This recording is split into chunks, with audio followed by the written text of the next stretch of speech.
Hello and welcome to this episode of the Handshake. My name is Amal Chowdhury and today we will be talking about how Namaste Trump is an opportunity to consolidate India-US ties.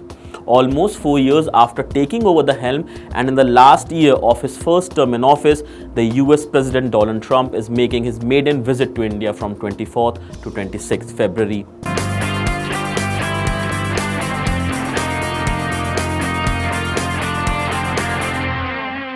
President Trump is excited about the 5 to 7 million people he expects to see in India, and Namaste Trump will resonate across the stadium that he's inaugurating, where he will address a packed stadium of Indians being brought from far and near in 1,500 buses.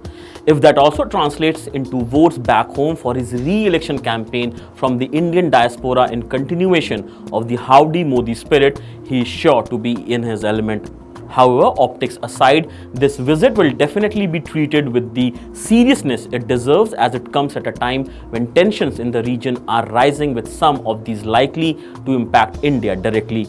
Certain aspects of the relationship, like defense cooperation, will be further strengthened, whereas divergence would need to be handled with care and may need some recalibration on both sides. The history of Indo-US relations, often described as one between the world's largest democracy and the world's oldest democracy, has been its share of ups and downs. Determined by the primacy of national interest, till about 2 decades ago, there were fewer ups and more downs. But in the period since, there has been a growing convergence between the two, which has cut across political divide in both countries.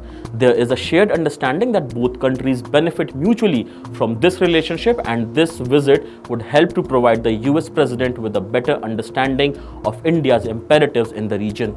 India's strategic relationship with the US is driven primarily by the extensive defense cooperation, which will figure prominently as India continues to procure sophisticated platforms from the US through the foreign military sales, that is the FMS route, and offers a lucrative market to the influential defense industrial complex in the US.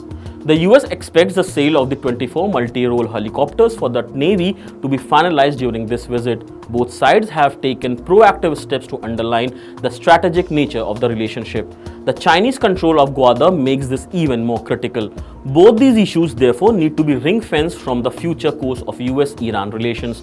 The polarization of global politics is becoming increasingly apparent, with the US identifying China and Russia as revisionist powers, and China clearly intending to challenge the US on more fronts than one.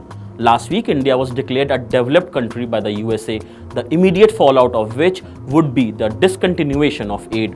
While that figure may not be significant and will not make a significant impact, its symbolism is significant because the US knows only too well that India has a long way to go before attaining that status. In fact, India is barely a middle-income bracket country. President Trump has also questioned various trade and tariff arrangements with India, which are under negotiation. India will hope that the geopolitical imperatives driving this relationship will outweigh the considerations driving this thought process.